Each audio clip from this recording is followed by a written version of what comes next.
ناجائز محبت میں ایمان کے سودے ہو جاتے ہیں۔ کتنے مسلمان لڑکے غیر محرم لڑکیوں کی محبت میں پڑھائیاں برباد ہیں۔ بیچارے ماں باپ رکشہ چلا کر، آٹو چلا کر، تھیلے اٹھا کر، مزدوری کر کے، ہوٹل میں ویٹر بن کر، اونر کی گالیاں سن کر، پائی پائی جمع کر کے بچے کو پڑھانے کی خاطر کالج کی فیس، اسکول کی فیس، اس کی تمنائیں، اس کی کتابیں، اس کی ضرورتیں پوری کر رہے ہیں، اور لڑکے آوارہ گردی میں، عیاشی میں، اس میں مبتلا ہو کر ماں باپ کی تمناؤں پہ پانی پھیر دینا اور اپنے فیوچر اور مستقبل کو برباد کر دینا، یہ ان کے لیے بہت آسان بن چکا ہے۔ مسلمان جن کنسیشنوں کی بنیاد پر جینا چاہتا ہے کہ حکومت کی طرف سے 12% کا وعدہ تھا، 4% ملتے تھے، فلاں تھے، سنو، جس قوم کے اندر ضمیر مر چکا ہو، وہ قوم خود سے کچھ کرنا نہیں چاہتی ہو، اس قوم کو حکومت کی کنسیشنیں کچھ بھی ترقی پر نہیں لے جائیں گی۔ جس قوم کا ضمیر مر چکا ہے، وہ قوم خود سے کچھ کرنا نہیں چاہتی ہے۔ APJ عبدالکلام کون سے کنسیشن سے پڑے ہیں؟ ابوالکلام آزاد کون سے کنسیشن سے پڑے ہیں؟ علامہ اقبال کون سے کنسیشن سے پڑے ہیں؟ محمد علی جوہر کون سے کنسیشن سے پڑے ہیں؟ دنیا کی وہ تاریخی شخصیتیں اپنی محنت سے پڑے ہیں۔ APJ عبدالکلام غریب گھرانہ، گاؤں دیہات کا رہنے والا، ایک روٹی ماں پکاتی دن بھر کے لیے، کبھی بھائی اس میں سے آدھی روٹی کھا لیتا تو آدھی روٹی پہ ہی گزارا کر کے محنت سے پڑھتا۔ ساتھیوں کے پاس سائیکل ہے اسکول تک جانے کے لیے، یہ پیدل اسکول تک جا کے محنت سے پڑھتا۔ ماں اگر غربت کا شکایت کر کے میں نہیں پڑھا سکتی تو منت سماجت کرتا، میں بھوکا رہوں گا لیکن پڑھ لوں گا۔ اس نے اپنا نام چمکایا، محنت سے پڑھا تو اللہ نے عزت دی۔ آج مسلمان لڑکے ایجوکیشن میں پیچھے ہیں، جو ڈگریاں ہونی چاہیے تھی وہ نہیں ہیں، اور مسلمانوں میں ایک بھوت دوسرا سوار ہوا لڑکیوں کو پڑھانے کا۔ لڑکے کے پیچھے پڑھا کے دماغ خراب ہو گیا، نہیں پڑھ رہا ہے، فالتو ٹائم پاس کر رہا ہے۔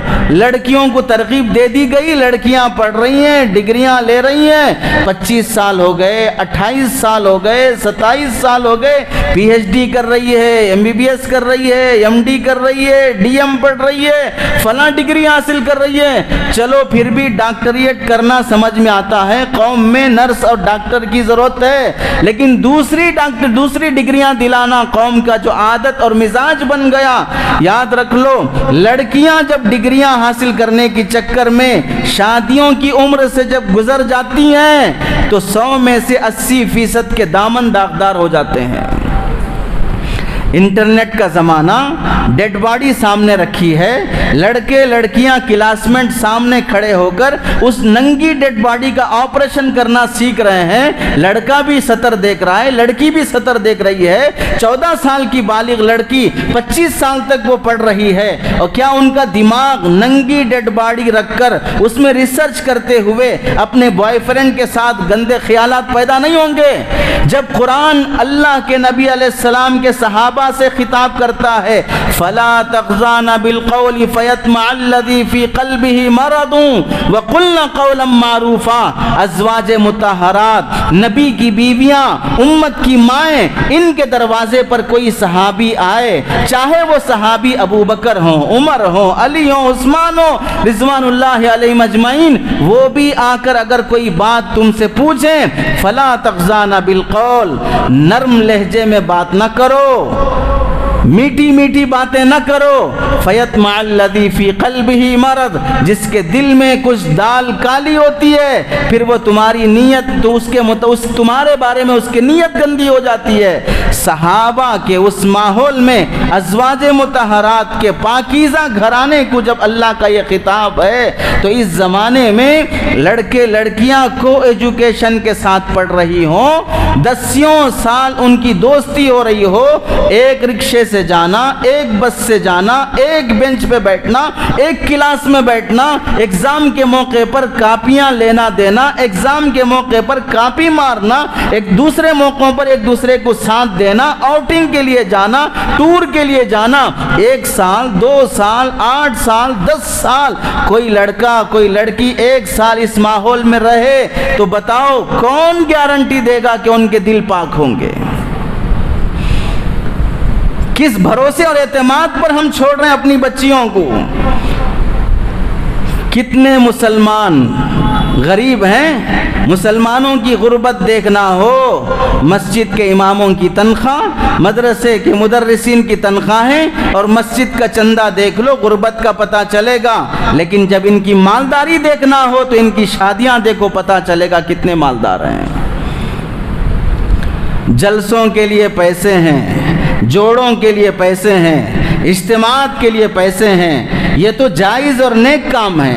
حرام کام، فنکشن ہالوں کے لیے پیسے ہیں، جہیز جوڑے کی رقم کے لیے پیسے ہیں، بیٹی کی شادی میں آوارہ گردی عیاشی کے لیے پیسے ہیں، اور تو اور شادی میں نچانے کے لیے گانے کے لیے پڑوس ملک سے گویوں کو بلا کر 70-75 لاکھ کا نذرانہ دینے کے لیے پیسے ہیں، ناچنے والوں کے لیے پیسے ہیں، آنے والے سیاسی لیڈر پر 5 لاکھ روپے گھما کے پھینکنے کے لیے پیسے ہیں، اور اپنے مینو میں 50 لاکھ روپے خرچ کرنے کے لیے پیسے ہیں۔ غریب سے غریب بیٹی کی شادی بھی پیسہ نہیں ہے، مسجد کی گیٹ پہ چندہ کر کے وہ بھیک مانگ کر جوڑے کی رقم دیتا ہے، بھیک مانگ کر آنے والے بھکاری کو گاڑی اور بائک دیتا ہے، جوڑے کی رقم پورا کرنے کے لیے، جہیز کی رقم پورا کرنے کے لیے وہ جھوٹے وعدے جھوٹی باتیں کر کے بھیک مانگ رہا ہے۔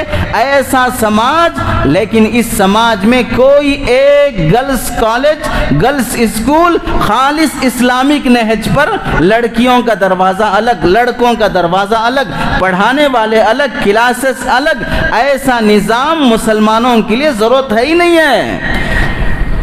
دیندار ہے، علماء ہیں، خواص ہیں، اہل تبلیغ جماعت کے ہمارے ساتھی ہیں، سب کے سب سنیں، دل تھام کے سنیں، دل تھام کے سنیں۔ بڑی قدر کی ہے علماء نے، بڑی عزت کی ہے، ابھی اسی عزت اور قدر کے ساتھ بول رہے ہیں، تحقیر کے ساتھ نہیں بول رہے ہیں۔ سن لو، جتنا ہم نے اپنے اسکول قائم کرنے کی طرف توجہ نہیں دی، لاکھوں روپے لٹایا، دیندار کی بیٹی بھی غیر کے اسکول میں، دنیا دار کی بیٹی بھی عیسائی مسنریز اسکول میں، وہاں غیر کے ماحول میں، کافروں کے ماحول میں غیر کے ساتھ بیٹھے گی، اس سے دوستی ہوگی، لڑکی کا رشتہ، ڈیٹ، تاریخ طے ہو جاتی ہے شادی کی، اچھے گھرانے میں، خوبصورت لڑکا، اچھے خاندان کا، لیکن اس کے باوجود شادی کا رشتہ طے ہونے کے باوجود، اچھے گھرانے کا رشتہ طے ہونے کے باوجود بھی لڑکی اپنے بوائے فرینڈ کے ساتھ بھاگ رہی ہے۔ کون ہے؟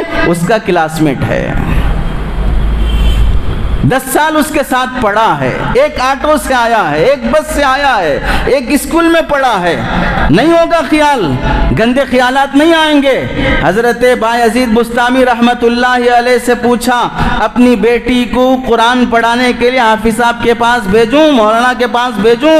کیا فرمایا؟ پڑھانے والا حسن بصری، جس نے 120 صحابہ سے ملاقات کی ہے، جو نبی کا سوتیلا بیٹا کہلاتا ہو، ام سلمہ کا جس نے دودھ پیا ہو، سارے سلاسل تصوف کے اس تک پہنچتے ہوں، ایسا پاکیزہ انسان پڑھانے والا حسن بصری، پڑھنے والی خاتون حسن بصریہ، رابعہ بصریہ، پڑھنے والی خاتون ایسی پاکیزہ، پڑھنے کی جگہ بیت اللہ، پڑھنے کی کتاب کتاب اللہ، اگر وہ بھی بغیر پردے کے پڑھ رہے ہوں تو سمجھ لو تم نے اپنی بیٹی کو شیطان کے حوالے کر دیا۔ جب اس پاکیزہ ماحول میں پاکیزہ نفوس کا بغیر پردے کے پڑھنا بھی خطرے سے خالی نہیں ہے، تو بڑی بڑی لڑکیاں بالغ ہونے کے بعد بھی نہ بھائی لے جا رہا، نہ شوہر لے جا رہا، نہ باپ لے جا رہا، خود آ رہی ہے، خود جا رہی ہے۔ جانے کے بعد کالج میں کتنا پڑھ رہی ہے، اس کے اٹینڈنس کتنے دیکھ رہے ہو، اس کی دیر حاضری پہ کون پوچھ رہا ہے؟ امام صاحب 2 منٹ دیر سے آتے ہیں، 5 منٹ دیر سے آتے ہیں، شکایت ہے۔ سنو، جیسی کڑی نظر اپنے اماموں پہ رکھتے ہو 2 منٹ کی تاخیر پر، ویسی کڑی نظر اپنی اولاد پہ رکھو، تمہاری اولاد ولی بن جائے گی۔ 2 منٹ کی تاخیر پہ شکایت ہے، 2 گھنٹے کی تاخیر پہ شکایت نہیں ہے۔ کالج سے 4 بجے آنا چاہیے تھا، 6 بج گئے، کیوں نہیں آئی؟ سہیلی کے گھر گئی تھی، فلاں کے گھر گئی تھی۔ کتنی سہیلیاں کتنی دیندار ہیں، کتنی سہیلیاں جال کا آلے کار کا کام کر رہی ہیں، کتنی غیر مسلمانوں کی سہیلیاں دوستی کے بہانے لے جا کر کسی غیر مرد کے ساتھ تعلقات قائم کرا رہی ہیں۔ محبت انسان کی فطرت میں ہے، محبت عشق انسان کے نیچر میں ہے، یا تو جائز کرے گا یا تو ناجائز کرے گا، کرے گا ضرور۔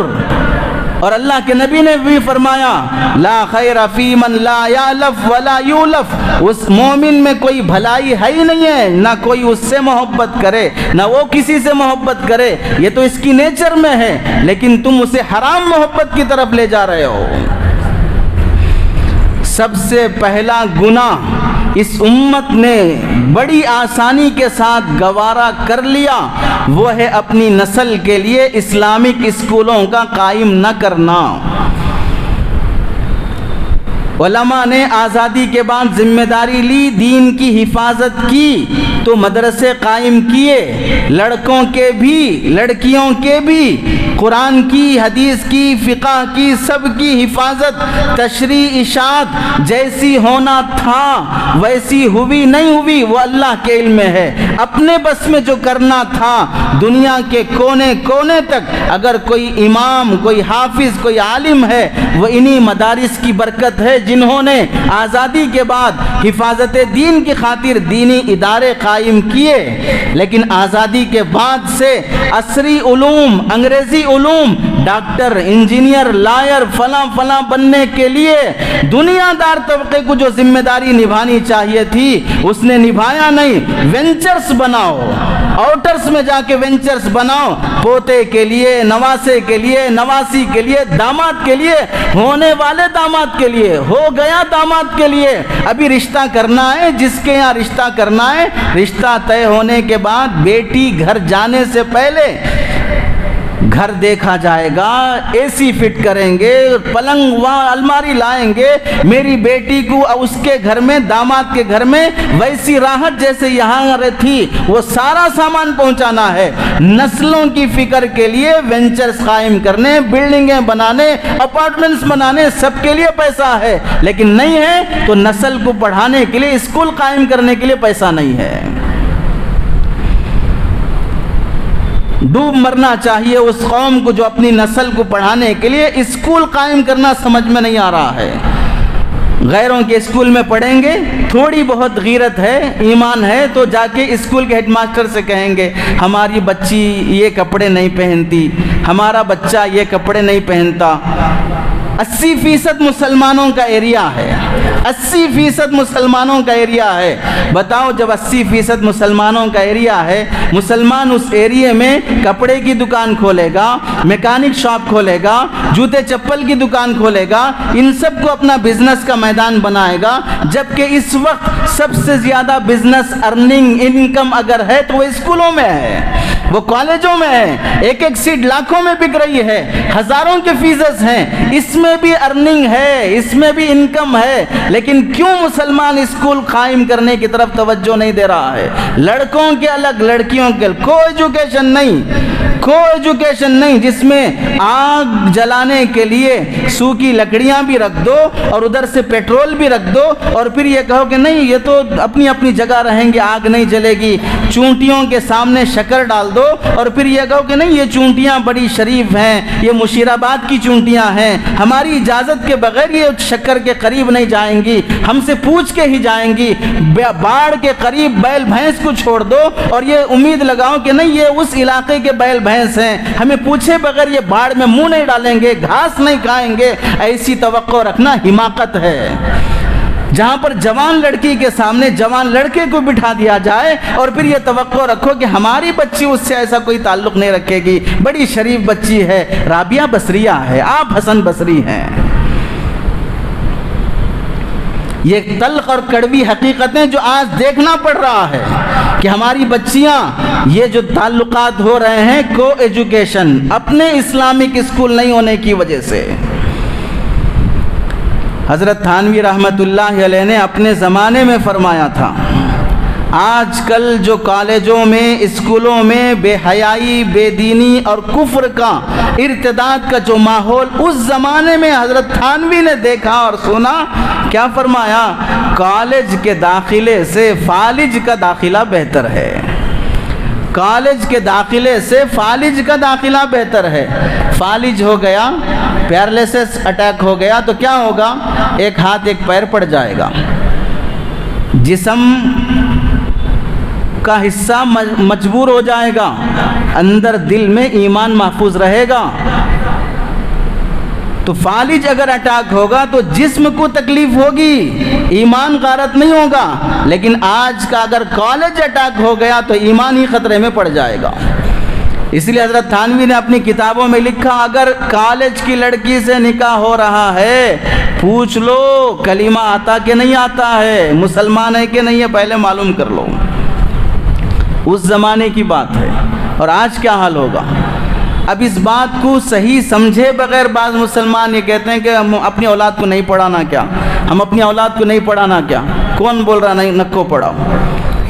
لیکن پڑھانے کا یہ طریقہ جس میں غیروں کے ساتھ بیٹھنا پڑ رہا ہو، بے پردگی ہو رہی ہو، وہاں پر آزو بازو کو ایجوکیشن کا سسٹم ہو، یہ پڑھانے کا طریقہ کون سکھایا؟ اسی کو ایجوکیشن کے ساتھ کوئی بنتا ہے۔ ٹیچر جو سبق پڑھا رہا، جو لیسن پڑھا رہا ہے پروفیسر، وہ سبق دماغ میں جانا چاہیے، توجہ نظر بورڈ کی طرف، ٹیچر کی طرف ہونی چاہیے۔ اس کے لیے بازو لڑکی کا بیٹھنا کیوں ضروری ہے؟ اس کے لیے سامنے لڑکی کا ہونا کیوں ضروری ہے؟ کون سا لیسن پڑھانا چاہ رہے ہو؟ کون سا دماغ بنانا چاہ رہے ہو؟ تو یہ کو ایجوکیشن کا سسٹم حضرت علی میاں ندوی رحمت اللہ علیہ نے فرمایا۔ ایک صاحب نے آ کر پوچھا کہ حضرت ثواب جاریہ کے لیے کچھ کام کرنا چاہتا ہوں۔ حضرت نے فرمایا خالص مدرسے والا ہوں، بول سکتا ہوں مسجد بنا دو، مدرسے میں دے دو، ثواب جاریہ رہے گا، لیکن اس وقت دین کا جو اہم کام مجھے نظر آ رہا ہے اور جو ثواب جاریہ مجھے سمجھ میں آ رہا ہے، بول سکتے ہیں مسجد میں سیڑھیوں کی ضرورت ہے، پینٹنگ کی ضرورت ہے، اے سی کی ضرورت ہے، مینار کی ضرورت ہے، یہ توڑ کے وہ بناؤ، وہ توڑ کے یہ بناؤ، یہ سب بناتے رہنے کی ضرورت ہے، لیکن نہیں، اس وقت جو دین اور ثواب کا کام سمجھ میں آ رہا ہے وہ ہے مسلمانوں کا اپنے اسکول قائم کرنا۔ جس طرح مسجد بنانے کو ثواب سمجھتے ہو، مدرسہ بنانے کو ثواب سمجھتے ہو، اپنی اسلامک اسکول بنانے کو بھی ثواب سمجھو، اور وہ بھی ثواب جاریہ ہے۔ اس سے ارتداد اور کفر جو داخل ہو رہا ہے اس کا سد باب اس کے علاوہ کسی اور سے ہو ہی نہیں سکتا ہے۔ مدرسے میں کتنے بچے آ رہے ہیں، کتنی بچیاں آ رہی ہیں مدرسے میں پڑھنے کے لیے؟ 2 سے 3%۔ باقی کتنے فیصد مسلمان لڑکے لڑکیاں اسکولوں میں جا رہے ہیں؟ وہاں انہیں کفر اور شرک سے ارتداد سے بچانے کا نظام کون رکھ رہا ہے؟ کہیں کہیں تو صرف لڑکے لڑکیوں کی شکایتیں نہیں، کہیں کہیں تو اسٹوڈنٹس اور ٹیچر کی بھی شکایتیں ہیں، کہیں کہیں تو لڑکیوں کی عزت اور ان کا دامن تو خود اس کے پڑھانے والے پروفیسر کے ہاتھ سے صاف ہو چکا ہے۔ یہ تلخ حقیقتیں صرف کس بنیاد پر انکار کرنے ہم تیار ہیں؟ ہماری بچی ویسا نہیں کرتی، بس کچھ تو بھی رہن دو، سماج میں کچھ تو بھی ہوتا رہن دو، لیکن ہماری بچی ویسا نہیں کرتی۔ یہ حسن زن، یہ بیجا اعتمادی، یہ ضرورت سے زیادہ اپنی اولاد پہ بھروسہ انہیں برباد کر رہا ہے۔ رنگے ہاتھ پکڑ کے فون کرنے کے باوجود بھی اپنی بیٹی کا جرم تسلیم کرنے والے تیار نہیں ہے۔ وہ بے غیرت باپ، وہ بے غیرت شوہر اس کی بیوی کا جرم رنگے ہاتھ پکڑے جانے کے باوجود بھی تسلیم کرنے تیار نہیں ہے۔ صرف کس بات پر کہ ہم ویسے نہیں ہیں۔ چلیے نہیں ہیں، نہ ہماری ہیں نہ آپ کی ہیں، سب کی بیٹیاں بیٹیاں ہیں، سب کی بہنیں بہنیں ہیں، سب کی بہنوں بیٹیوں کی عزت اپنی عزت ہے، نہ تمہاری نہ ہماری میں کوئی فرق ہے۔ لیکن تھوڑا سوچو، مارکیٹ میں، سماج میں جو یہ ویڈیوز دیکھنے میں آ رہے ہیں، وہاں جو لڑکیاں پکڑی جا رہی ہیں وہ کہاں سے آئی ہیں؟ بارش کے قطروں سے ٹپکی ہیں، زمین کے اناج سے اگی ہیں، یا امریکہ اور برطانیہ سے آ کے یہاں پر بسی ہیں؟ کس کی ہیں؟ چلو پھر بھی نہیں سمجھ میں آ رہا ہے تو بلا تکلف، بے جھجک، دل پہ ہاتھ رکھ کر، تم میں سے کتنے نوجوان ایسے ہوں گے جن کی کوئی نہ کوئی گرل فرینڈ ہوگی؟ کہاں سے آئی؟ جبرائیل کو بول کے منگوا لیے۔ اب بھی اگر حقیقت تسلیم نہیں ہے کہ سماج کی بچیاں ہی آوارہ ہو رہی ہیں، اب اس قوم کا اللہ ہی بھلا۔ اب بھی اگر اپنی بچیوں کو پردے میں رکھنے تیار نہیں ہیں، وہ شرم و حیا دلانے تیار نہیں ہیں، کتنے واقعات جس طرح ایک ڈاکٹر لاکھوں ہزاروں مریضوں کا علاج، وہ ظاہر کا بھی اندر کا بھی اس جگہ کا بھی علاج جو کسی اور کو وہ دکھا نہیں سکتا، دسیوں بیماروں کا علاج ڈاکٹر کرتا ہے، اس کے سطر کی جگہ، اس کے شرمگاہ کی جگہ بھی دیکھ کر ڈاکٹر علاج کرتا ہے۔ ایسے ہی سماج میں جو جو برائیاں پائی جا رہی ہیں، وہ ساری برائیوں کی خبر وقت کے رہبروں کے پاس پہنچتی ہیں۔ جب باپ روتے ہوئے آ کے کہتا ہے کہ میری بیٹی ایسا کر دی، جب بھائی روتے ہوئے آ کے کہتا ہے کہ میری بہن ایسا کر دی، جب کوئی رشتہ دار آ کے روتا ہے کہ ہماری ناک عزت کٹ گئی، تب پتہ چلتا ہے کہ یہ سینے علماء کے ایسے ہی بھرے ہوئے نہیں ہیں، یہ دسیوں خاندانوں کے اجڑ جانے کی آنسوؤں سے بھرے ہوئے ہیں، ان کے راز سے بھرے ہوئے ہیں۔ تب جا کے وہ مجبور ہوتے ہیں جھنجھوڑنے پر، سدھار لو اپنی نسل کو، وہ دن دیکھنا نہ پڑے کہ تمہاری گودوں میں پلنے والی، تمہارا خون پسینہ کھا کر بڑی ہونے والی نسل تمہارے خلاف پولیس اسٹیشن میں جا کر یہ FIR درج کرائے کہ مجھے میرے باپ سے ڈر لگ رہا ہے، مجھے میرے بھائی سے ڈر لگ رہا ہے، مجھے سیکیورٹی چاہیے۔ کس کے ساتھ جانے کے لیے؟ آوارہ بوائے فرینڈ کے ساتھ جانے کے لیے، جن ماں باپ نے پل پل اس کی حفاظت کی، لمحہ لمحہ ان کی نگاہوں نے انتظار کی گھڑیاں باندھی کہ میری بیٹی 4:30 ہو گئے آ رہی ہوگی، 5 ہو گئے آ رہی ہوگی، بخار ہے ہاسپٹل لے جاؤ، فلاں ہے۔ ایسی امیدوں سے پالنے والی ماں باپ کے خلاف بیٹی جا کر FIR درج کرا رہی ہے کہ مجھے ان سے ڈر لگ رہا ہے۔ اب اس سے زیادہ آئینہ دکھانا مشکل ہے، سماج کا کھلا رنگ دکھانا اس سے زیادہ مشکل ہے۔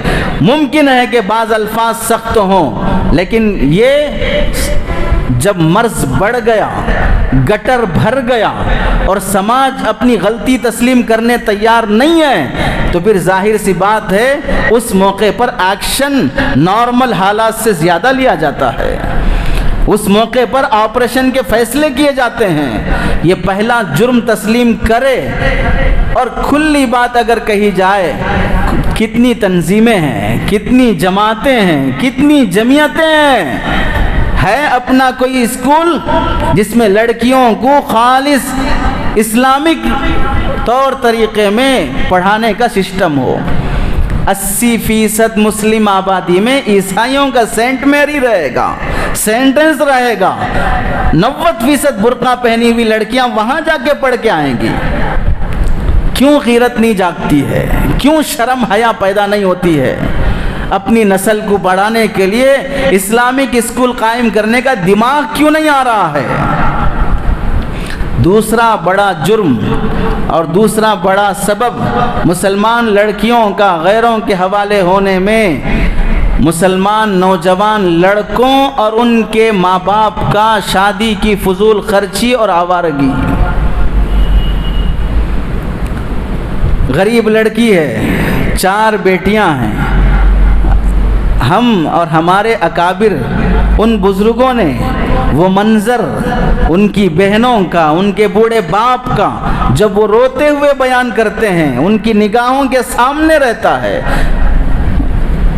جب وہ 5 بیٹیوں کا رشتہ نہیں کر پاتا ہے اور ہر رشتہ کرنے کے لیے آنے والا لاکھوں کا مطالبہ کرتا ہے، 10 سال سے رشتے کے انتظار میں عمریں کھپتی جا رہی ہیں، ایک فون، کب سے رشتہ دیکھ رہے ہیں؟ 20 سال کی عمر سے ہم نے اپنی بیٹی کا رشتہ دیکھنا شروع کیا، آج میری بیٹی کی عمر 42 سال کی ہے، یہ کسی اور کی نہیں، یہ براہ راست میں اپنی بات بتا رہا ہوں۔ 20 سال کی عمر سے میری بیٹی کا رشتہ دیکھنا شروع کیا گیا، آج 42 سال کی عمر ہے، طاقت نہیں رشتہ کرنے کی، ہر آنے والا یہ جوڑا دو، وہ جہیز دو، وہ گھوڑا دو، وہ جنازہ دو، وہ کفن دو، وہ قبر کی زمین خرید کے دو۔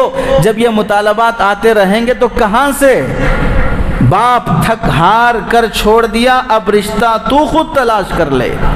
اب وہ لڑکی مجبور ہو کر، کیا غیرت ہم میں اور تم میں ہی ہے؟ غریب لوگوں میں غیرت نہیں ہے، میڈل کلاس والوں میں غیرت نہیں ہے، غیرت مالداری کا حصہ ہے۔ وہ غریب باپ، وہ میڈل کلاس کا باپ کیوں اپنی بیٹی کو کسی کالج، اپنی پڑھی لکھی بیٹی کو، خوبصورت لڑکی کو کسی ہوٹل میں ویٹر بنا کر، کسی کمپنی میں نوکر بنا کر، اور کہیں کسی میڈیکل شاپ میں کام کرنے کے لیے، کہیں کسی شاپنگ مال میں، کہیں کسی مال میں، کہیں پر بھی کیوں بھیج رہا ہے؟ کیوں وہ لڑکی جہاں پر اسے کسی کی دلہن بن کر کسی کا گھر سجانا چاہیے تھا، وہ کیوں گاہکوں کی نگاہوں کی لذت بنی ہوئی ہے؟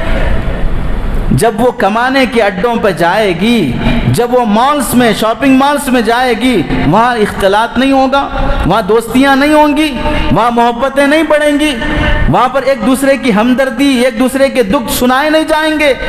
وہاں میرے گھر کے حالات ایسے ہیں، میری 4 بہنیں ہیں، میرا بوڑھا باپ ہے، یہ سب حالات ایک دوسرے کو سنانا نہیں ہوگا۔ پھر اس کے بعد پلاننگ، آگے کی محبت کے راستے نہیں کھلیں گے۔ جب رنگے ہاتھ لڑکی پارک میں ایک غیر کے ساتھ پائی جاتی ہے، اس کے بوڑھے باپ سے کہا جاتا ہے کہ تمہاری بیٹی فلاں پارک میں اس طرح دکھ رہی ہے، محلے کی ناک کٹ رہی ہے، آپ تو اچھے آدمی ہیں، اپنی بیٹی کو سمجھاؤ۔ تو باپ کہتا ہے کہ 10 سال سے انتظار کر رہا ہوں رشتوں کا، ہر آنے والا 5 لاکھ سے نیچے اترنے تیار نہیں ہے، کہاں سے پورا کروں؟ پیٹ پالنا مشکل ہو رہا ہے۔ اس لڑکی کے پارکوں میں آوارہ گردی کرنے میں جہاں اس کا قصور ہے، وہاں ان مسلمانوں کا، ان جوانوں کا، ان باپ کا جو اپنے بیٹوں کا سودا کرنے کے لیے مارکیٹ میں بکروں اور بیلوں کی طرح منڈی میں لا کر بیٹوں کو بیچتے ہیں کہ ہمیں 5 لاکھ دو، 10 لاکھ دو، 12 لاکھ دو، 15 لاکھ دو، تب ہم یہ رشتہ قبول کریں گے۔ وہ رشتہ کرنے والے نہیں ہیں، وہ اپنے بیٹے کا رشتہ نہیں کر رہے ہیں، وہ بقرعید کے موقع پر یا ہفتہ واری منڈیاں جہاں پر بکرے بیچے جاتے ہیں، وہ اپنے بیٹے کو بیچنے کے لیے مارکیٹ میں لایا ہے۔ وہ بے غیرت باپ ہے۔ اس لڑکی کے اس جرم میں یہ سماج بھی داخل ہے، اس کا بھی دخل ہے۔ ایک طرف مسلمان لاکھوں روپے کا مطالبہ کر کے شادی کر رہا ہے، دوسری طرف کوئی غیر مسلم کوئی پیسہ نہیں چاہیے، ہم فری میں کر لیں گے، ہم پیسہ دے کے کر لیں گے، مجبوری ہے، دوا دارو ہم کرائیں گے، حالات خراب ہیں، ہم مدد کریں گے۔ جب یہ آفر کر رہا ہو، کیا 2 سال پہلے ان حیدرآباد کے وہ بے غیرت مسلمانوں نے دیکھا نہیں؟ 6 بچوں کی عورت کو ایک مسلمان طلاق دے دیتا ہے، 6 بچوں کی ماں کو ایک مسلمان طلاق دے دیتا ہے۔ اس موجودہ سماج میں کوئی عورت 6 بچوں کے ساتھ کیسے پل سکتی ہے؟ کون اس سے دوسرا نکاح کرے گا؟ کہاں سے کما کے وہ 6 بچوں کو پالے گی؟ دیکھا نہیں کہ اس ماں کے ساتھ ایک غیر مسلم نے کہا تمہیں تمہارے 6 بچوں کے ساتھ میں اڈاپٹ کرنے تیار ہوں، شرط یہ ہے کہ میرا مذہب قبول کر لو۔ اس مسلمان نے اپنے 6 بچوں کے ساتھ منڈپ پہ آگ کے پھیرے لے کر اس غیر کے ساتھ زندگی بسر کرنے کا فیصلہ کیا۔ جو نہیں رنگتی ہے، تکلیف درد نہیں ہوتا ہے، ہمیں تو صرف 2 آہیں، 2 افسوس، مگرمچھ کی 2 آنسوں بہا کر پھر اپنے وہی پرانے رویے پر تھوڑی بہت غیرت ہے۔ لڑکیاں وہ گاڑی میں بیٹھی ہوئی ملی، اس کو پکڑو، تم اس کے ساتھ جا رہی، شرم نہیں آتی، فلاں نہیں کرتی، اس کا ویڈیو بنا دو، اس کے بعد اپلوڈ کر دو، ہو گیا، بہت بڑے ہیرو بن گئے، مجاہد بن گئے، ذمہ داری ادا ہو گئی۔ اس طرح کرنے سے چلو تمہارے دل کو تسلی ہو جائے گی کہ ہم کچھ کر رہے ہیں، لیکن کیا وہاں سے ہٹا کے بھیجنے کے بعد وہ لڑکا وہ لڑکی دوبارہ نہیں ملیں گے؟ مطمئن ہو گئے اس سے کہ اب پھر یہ کیس واپس نہیں آئے گا، یہ حالات پھر نہیں آئیں گے؟ ارے جہاں پر شادیاں ہو جانے کے بعد بھی رشتہ توڑ کر اپنے بوائے فرینڈ کے پاس جا رہی ہو، تم اس سے تسلی حاصل کر رہے ہو کہ ہم تھوڑا روک دیں گے تو بس ختم ہو جائے گا مسئلہ۔ اس نے جرأت کیسے کی فلاں غیر کے پیچھے بیٹھنے کی؟ وہ اتنی بے شرم بے حیا کیسے بن گئی؟ اس کا سبب کیا ہے یہ نہیں سوچا۔ تھوڑی بہت جو غیرت ہے، حضرت مولانا احمد عبید الرحمان صاحب دامت برکاتہم فرماتے ہیں کوئی لڑکی کسی کے ساتھ اس طرح دیکھی جاتی سنی جاتی ہے تو غیرت آتی ہے، مار دیں گے، فلاں کریں گے، ہماری عزت جا رہی ہے، فلاں ہو رہا ہے، سلامت تمہاری غیرت، سلام ہے تمہاری غیرت کو۔ لیکن جب اپنی شادی کے موقع پر جوڑا جہیز کا مطالبہ کرتے ہو تو اس موقع پر سمجھ لو اس بیٹی کو، اس بہن کو دوسرے کے ساتھ جانے کو تم نے مجبور کیا ہے، تمہارے اس مطالبے نے اس کے ساتھ جانے پہ مجبور کیا ہے۔ حضرت مولانا خلیل الرحمان سجاد نعمانی صاحب دامت برکاتہم فرماتے ہیں پڑھی لکھی لڑکیاں غیر مذہب کی اسلام پر ریسرچ کرنے کے بعد کہتی ہیں کہ اسلام جیسا مذہب، اسے ریسرچ کرنے کے بعد اس سے بڑا بہتر مذہب کوئی ہے ہی نہیں ہے، لیکن ہم چھوڑ کے اپنا مذہب آ نہیں سکتی۔ کیوں؟ مسلمانوں کے سماج میں کٹنم کی رسم ہے، ہم ادھر سے آ جائیں گے تو ہمارے ماں باپ ہمارا بائیکاٹ کر دیں گے، اب ادھر ہمیں کوئی اپنانے کی جب باری آتی ہے تو ہم سے پیسے مانگتا ہے، اب ہم نہ ادھر کے رہیں گے نہ ادھر کے رہیں گے۔ اس کٹنم کی رسم نے ہمیں اسلام میں داخل ہونے سے روک کے رکھا ہے۔ شادی کی فضول خرچیوں سے، مطالبات سے بتاؤ اس زمانے میں مسلمانوں کو کالجوں کی ضرورت ہے یا فنکشن ہالوں کی ضرورت ہے؟ فنکشن ہال بن رہے ہیں، فنکشن ہال میں ایک دن کا 3.5 لاکھ خرچ ہے، 4 لاکھ خرچ ہے، بھاری سے بھاری فنکشن ہال۔ لیکن جو 4 لاکھ کا فنکشن ہال بک کر رہا ہے، 1.5 لاکھ کا فنکشن ہال بک کر رہا ہے، اس باپ کو اور اس جیسے 10 باپ سماج میں ہیں، 100 باپ سماج میں ہیں، لیکن وہ 100 کے 100 مل کر ایک اسلامک اسکول کی فکر نہیں، ایک غریب بچی کی شادی کی فکر نہیں، اور وہ گجرات کا غیر مسلم اپنی بیٹی کی شادی میں سادگی سے شادی کر کے 40 سے 50 غریبوں کو گھر بنا کر اس کے شادی کے دن غریبوں کو گفٹ کر رہا ہے، وہ غیر مسلم ہے، اور ادھر مسلمان اپنے پیسے شراب میں، عیاشی میں، آوارگی میں اڑا رہا ہے۔ پیسے نہیں ہونے کی شکایت نہیں، خرچ کرنے کے صحیح راستے تلاش نہیں ہوئے ہیں، نسل کی حفاظت کی جگہ تلاش نہیں کی گئی ہے۔ جب تک یہ شادی کی فضول خرچیاں ختم نہیں ہوں گی اس سے پہلے اپنی بیٹیوں کے غیروں کے ساتھ جانے کی شکایت کرنا بند کر دو۔ حق ہی نہیں ہے شکایت کرنے کا، اور حق ہی نہیں ہے اس پہ آنسوں بہانے کا، یہ ناحق رونا ہے۔ رونے کا جسے حق ہی نہیں ہے وہ رو رہا ہے، ضرورت ہی نہیں ہے رونے کی، کیونکہ ہم نے کرنے کے لیے کچھ طے کیا ہی نہیں ہے۔ اللہ معاف فرمائے، حضرت مولانا احمد عبید الرحمان صاحب دامت برکاتہم فرماتے ہیں اللہ کے نبی نے 23 سال کی چھوٹی سی زندگی میں فعال امت بنائی تھی، جو بولو فٹ سے کر دیں گے، جو بولو فٹ سے کر دیں گے، جو کہو حکم ماننے کے لیے تیار ہیں، ایسا کام کرنے والی امت اللہ کے نبی بنا کے گئے تھے۔ وہ فعال امت آج کیا ہو گئی؟ قوال امت بن گئی۔ کچھ بھی کرنا ہو معاف فرمائیں، کچھ بھی کرنا ہو جلسہ رکھ دو صاحب، شکیل بن حنیف کا فتنہ آ گیا جلسہ رکھ دو صاحب، فیاض کا فتنہ آ گیا جلسہ کریں گے صاحب، فلاں فتنہ آ گیا جلسہ کریں گے صاحب۔ اس کی عظمت ہے، اس سے فائدہ ہوگا، لیکن تھوڑا یہ سوچو ہمارے محلے میں 100 آدمی شکیل بن حنیف کے آ گئے، جلسے سے آئے، میٹنگوں سے آئے، کیسے آئے؟ فیاض کے 100 آدمی آ گئے، کیسے آئے؟ نہ کوئی جلسہ، نہ کوئی صدر، نہ کوئی سیکریٹری، نہ کوئی فلاں، زمینی محنت سے آ رہے ہیں فتنے، اور ہم یک دھواں دھار تقریر اور جلسے سے سارے فتنوں کو یوں ہٹا دیں گے جیسے حضرت عمر نے مدینے کی آگ کو رومال سے بھگا دیا تھا۔ ان کی محنت کا میدان کیسے ہے اور ہماری محنت کا رخ کدھر جا رہا ہے؟ وہ فرد تک پہنچ کر دماغ خراب کر رہے ہیں، اور ہم چند کو جوڑنے کے بعد مطمئن ہو رہے ہیں۔ زمینی لیول پہ جو کر رہے ہیں وہ اصل ہیرو ہیں، گھر گھر پہنچ کر مثبت محنت، میدانی محنت، گراؤنڈ لیول پہ جو کام کر رہے ہیں وہ اصل مجاہد ہیں۔ اس سے ایک آدمی کے اندر جلسوں سے فائدہ کیا ہوگا؟ شعور بیدار ہوگا، جیسا اس سے پہلے کہا گیا، احساس جاگے گا۔ لیکن یہ کافی نہیں ہے، اس کے بعد کام شروع ہوتا ہے، اس کے بعد ذمہ داریاں پڑتی ہیں۔ یہ کر لینے کے بعد ہم بیٹھے سنیں، کہے اپنا دکھڑا سنائے، فلاں ہوا۔ مارکیٹ میں جتنی لڑکیاں جا رہی ہیں سب وہ یہ سن کر کے بھئی آج فلاں مسجد عزیزیہ میں جلسہ ہوا ہے، اس کے بعد سے ہم کسی غیر لڑکی کے ساتھ نہیں جائیں گے، کس جلسے کی برکت سے۔ ایسے ہوں گے کام، یا اس کے بعد ہمیں کام کرنا پڑتا ہے، اس کے بعد ہمیں ذمہ داریاں اوڑھنا پڑتا ہے، یہاں سے احساس لینا پڑتا ہے۔ اس قوم میں وہ احساس جب تک بیدار نہیں ہوگا کہ ہم زمینی لیول پہ کام کریں گے، اس وقت تک ہم روک تھام نہیں کر سکتے۔ فرد تک محنت کرنے کی کوشش، وقت پر بچوں اور بچیوں کی شادی کر دینا۔ 14 سال میں لڑکی بالغ ہو رہی ہے، شادی کب ہو رہی ہے؟ 24 سال میں۔ 10 سال کا عرصہ جو گزر رہا ہے بالغ ہونے کے بعد، کس پاکیزہ ماحول میں رہ رہی ہے؟ لڑکا بالغ ہو رہا ہے 15 سال میں، شادی ہو رہی 30 سال میں۔ یہ 15 سال کا عرصہ بالغ ہونے کے بعد پاک دامنی سے گزرے گا۔ رات کی تنہائیوں میں وہ موبائل میں کیا دیکھ رہا ہے؟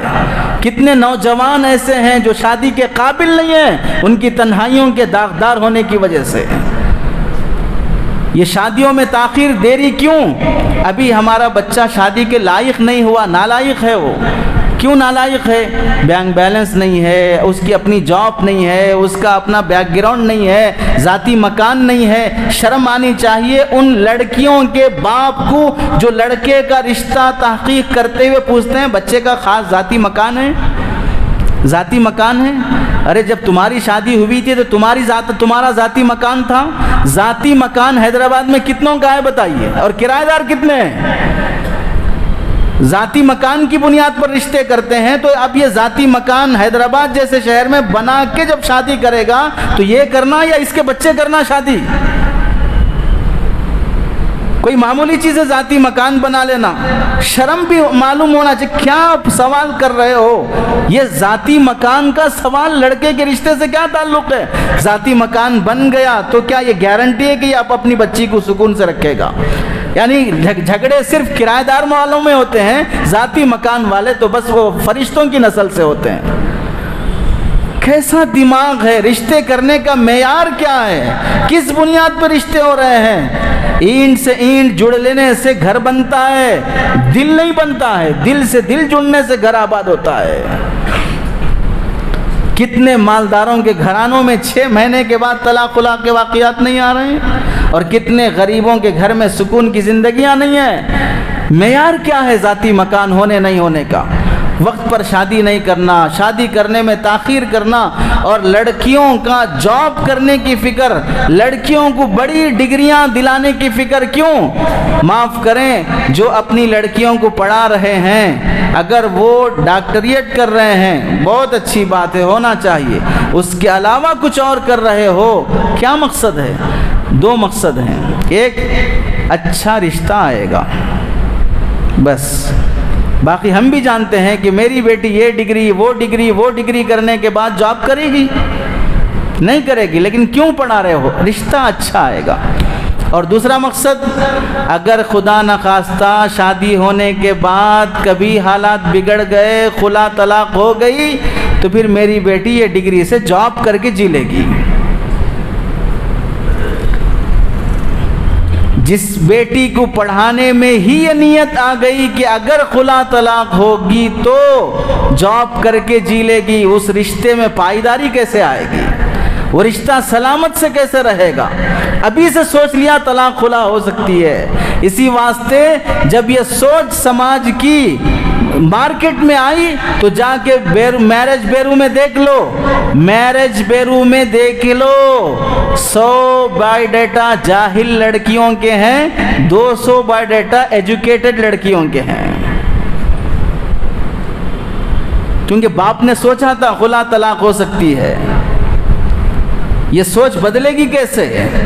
اب تو سمجھتے ہیں مول صاحبوں کو کیا معلوم، مول صاحبوں کو کیا آتا، یہ صرف قرآن حدیث سماج کی باتیں، زمین کی باتیں، ان کو کیا معلوم، زمانہ کہیں اور جا رہا ہے اور یہ کدھر اور جا رہے ہیں۔ ٹھیک ہے صاحب، ہم کدھر اور جا رہے ہیں، زمانہ کہیں اور جا رہا ہے، لیکن آپ اپنے بچوں کو دیکھ لو وہ کدھر جا رہے ہیں، ہمیں نہ دیکھو، ان کو دیکھ لو وہ کدھر جا رہے ہیں، لڑکی کدھر جا رہی ہے، لڑکا کدھر جا رہا ہے، ان کو دیکھ لو۔ بچیوں کو حیا والا لباس پہنانے کے لیے کہا جاتا ہے، مول صاحب سے بولتے ہیں ابھی 5 سال کی بچی ہے، 7 سال کی بچی ہے، اس کو پردہ، برقع، یہ کپڑے، آستین ہونا نہیں ہونا، یہ گلا ہونا نہیں ہونا، یہ سب باتیں اسلام جتنا فریڈم دیا ہے وہ تھوڑا آزادی تم بھی دو۔ یہ مولویوں کا مذہب ہے، یہ قرآن حدیث کا مسلک نہیں ہے، فلاں نہیں ہے۔ سن لو، لکھ لو، دل کی تختی پہ لکھ لو۔ لوگ یہ جو بہانے بناتے ہیں کہ چھوٹی بچی ہے، فلاں ہے، ابھی یہ ہے وہ ہے، لوگ چھوٹی بڑی عمر کا لحاظ نکاح کرنے کے لیے دیکھتے ہیں، منہ کالا کرنے کے لیے نہیں دیکھتے، خاندان شادی کرنے کے لیے دیکھتے ہیں، بدکاری کرنے کے لیے خاندان نہیں دیکھتے، صورت اچھی خراب رشتہ کرنے کے لیے دیکھتے ہیں، زنا کرنے کے لیے نہیں دیکھتے۔ چھوٹی بچیوں کے ریپ کے واقعات نہیں ہو رہے ہیں، چھوٹی بچیوں کے بدکاری کے واقعات، کشمیر کا واقعہ، ہاتھرس کا واقعہ، یہ سب واقعات میں کتنی بڑی تھیں وہ لڑکیاں جسے 7 دن تک 3 درندوں نے اسے اپنی ہوس کا نشانہ بنایا ہے۔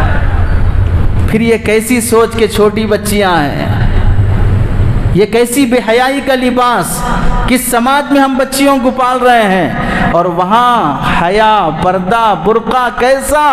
حضرت ام خلاد رضی اللہ تعالی عنہ، جوان بیٹا ان کا نبی کی حفاظت میں شہید ہو گیا، خبر ملتے ہی پہنچی میرا بیٹا انتقال ہو گیا، شوہر نہیں ہے، یہ سہارا تھا وہ بھی چلا گیا، لیکن کیسے آ رہی ہیں نبی کے دربار میں؟ پورے برقعے کے ساتھ، حیا کے ساتھ، بیٹے کی لاش دیکھ کر آنکھوں سے آنسو ہیں، لیکن آواز باہر نہیں آ رہی ہے، چہرے سے نقاب نہیں ہٹا۔ یہ برقع، پردہ، حیا دیکھ کر حضرت قیس بن حازم رضی اللہ تعالیٰ عنہ نے پوچھا، اللہ کی بندی تیرا بیٹا مر گیا، لیکن پھر بھی ایسے غم کے موقع پر جس جوان بیٹے کی لاش اس کی ماں کے سامنے رکھی ہو، وہ ماں کتنا روئے گی، غم کرے گی، لیکن ایسا حیا، برقع، پردہ۔ تعجب سے جب صحابی نے پوچھا تو اس ماں نے کیا بہترین جواب ساری امت کی مسلمان بیٹیوں کو سنانا اور سننا چاہیے، کیا بہترین جواب ان صحابیہ نے دیا، فرمایا میرا بیٹا مرا ہے، میری حیا نہیں مری ہے، میرا بیٹا مرا ہے، میری حیا نہیں مری ہے۔ ان ازرا ابنی ازرا حیائی، اگر میں اپنا بیٹا کھوئی ہوں تو کیا اپنی حیا شرم بھی کھو دوں، بے حیا بن جاؤں؟ اللہ کے نبی نے سن کے فرمایا ابنو کی لہو اجر شہیدین، اللہ تیرے بیٹے کو 2 شہیدوں کا ثواب دے گا۔ وہ برقع وہ حیا اس سماج میں۔ فرہنگ آصفیہ ڈکشنری کی کتاب ہے، حضرت مولانا سعید احمد دہلوی رحمۃ اللہ علیہ لکھتے ہیں، گھر کو آگ لگ گئی، آگ بجھانے کی چکر میں باہر بھاگا لوگوں کو بلانے، میری ایک بیٹی اسی آگ میں جل گئی، اور گھر میں میری بیوی حمل سے پریگننسی ہے اور دودھ پیتا بچہ ساتھ میں ہے، لوگ آگ بجھانے کی فکر میں ہے، لیکن اندر جو عورت ہے اسے باہر لانا ہے۔ ایک نوجوان ہمت کر کے دروازہ توڑ کر یا دیوار توڑ کر داخل ہو کر پکار کر کہتا ہے کہ کہاں ہیں، ہاتھ دے دو میں تمہیں پکڑ کے باہر لے جاتا ہوں، ہاتھ دے دو میں تمہیں پکڑ کے باہر لے جاتا ہوں۔ ایسے آگ لگے ماحول میں جان بچانے کے لیے جو آیا ہے، اس کی آواز سن کر وہ ماں، وہ امت کی بہترین بہن کیا کہتی ہے؟ غیر مرد کی آواز ہے، میں ہاتھ میں ہاتھ نہیں دے سکتی، غیر مرد کی آواز ہے، میں ہاتھ میں ہاتھ نہیں دے سکتی۔ آگ لگے گھر میں جل جانا گوارا ہے، غیر کے ہاتھ میں ہاتھ دینا گوارا نہیں ہے۔ اور آج غیر کے ہاتھ میں ہاتھ نہیں، اس کی گود میں بیٹھنے تیار ہیں، بستر گرم کرنے تیار ہیں، حرام نسل جنم دینے تیار ہیں۔ کتنی بہنیں مسلمانوں کی 2018 19 20 ان 3 سالوں کی رپورٹ، اور ایسے آدمی نے رپورٹ جمع کی ہے جو ہر رجسٹر میرج میں جا کر وہاں پر لگے ہوئے رجسٹر کے فوٹوز اور ان کا ڈیٹاز جمع کر کے اس نے رپورٹ لکھا، 3 سال کے عرصے میں مسلمانوں کی 1.5 لاکھ بیٹیاں غیروں کے ساتھ گئی ہیں۔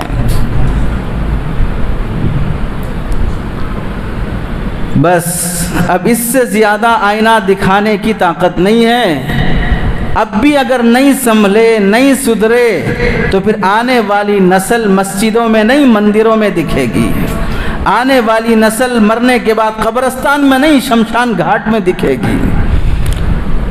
اگر کسی کی بیٹی یا بہن کے ساتھ ایسا ہو چکا، ان سے درخواست ہے گھر کا دروازہ کھلا رکھو، صبح کا بھولا شام گھر واپس آ جائے اسے بھولا نہیں کہتے، اسے موقع دو، اس سے تعلق رکھو۔ اس بیٹی کو بچے ہو جانے کے بعد بھی سمجھاتے رہو کہ اب بھی ہم تیرے ماں باپ ہیں، اب بھی تو ہماری بیٹی ہے، واپس آ جاؤ۔ یہ غیرت جب ہونی تھی تب نہیں تھی، اور اب یہ بے غیرتی کو غیرت کا نام دے کر اس آنے والی بیٹی کے لیے دروازہ بند نہ کرو۔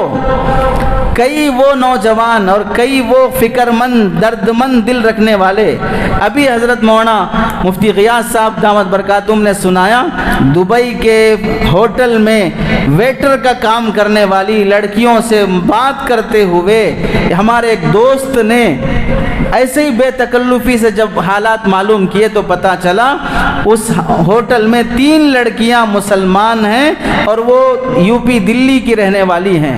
کیسے یہاں پہنچ گئیں، کیسے آ گئیں یہاں پر ہوٹل میں کام کر رہی ہیں؟ کہنے لگی ایک آدمی کے محبت میں پھنس گئے، وہ غیر مسلم تھا، اس نے کہا میری جاب دبئی میں ہے، وہیں جا کے سیٹل ہو جاتے ہیں۔ یہاں آنے کے بعد ہمیں پتہ چلا کہ دھوکہ تھا، اس نے بھی استعمال کیا، دوستوں نے استعمال کیا، بالآخر ہمیں ہوٹل اور اس فلاں یہ چلتا ہے اس کے حوالے ہمیں بیچ دیا گیا ہے۔ اور یہ دن بھر کا کام ہوٹل میں کام کرنا، جھاڑو دینا، فلاں کرنا، اس کی کوئی سیلری نہیں۔ کرتے کیوں؟ گاہک تلاش کرنے کے لیے کرتے ہیں۔ واپس چلو اپنے گاؤں، میں وعدہ کرتا ہوں لے جانے کی ذمہ داری لیتا ہوں۔ اب کس منہ سے ہم واپس ہو سکتے ہیں؟ گھر کا پتہ دو، میں ماں باپ سے بات کرنا چاہتا ہوں۔ پتہ ملا، اصرار پر ان کے ماں باپ سے کانٹیکٹ کیا، کہنے لگے جس دن وہ یہاں سے بھاگی اسی دن سے وہ ہمارے لیے مر گئی، اب ہمارے دروازے بند ہیں اس کے لیے۔ یہ حقیقتیں اور یہ واقعات دسیوں گھرانوں میں ہیں، نہ شہر بچا، نہ گاؤں دیہات بچا، نہ دنیا دار بچا، نہ دیندار بچا، سب کے گھروں میں ہیں۔ کون کس درد اور کڑن کے ساتھ جی رہا ہے، جس پہ گزرا اسے معلوم ہے۔ اگر اپنے گھر کی تک آگ اس ارتداد اور بے دینی کی پہنچنے سے پہلے بجھانا چاہتے ہو تو پھر وہ کام کرو جسے کرنے کو کہا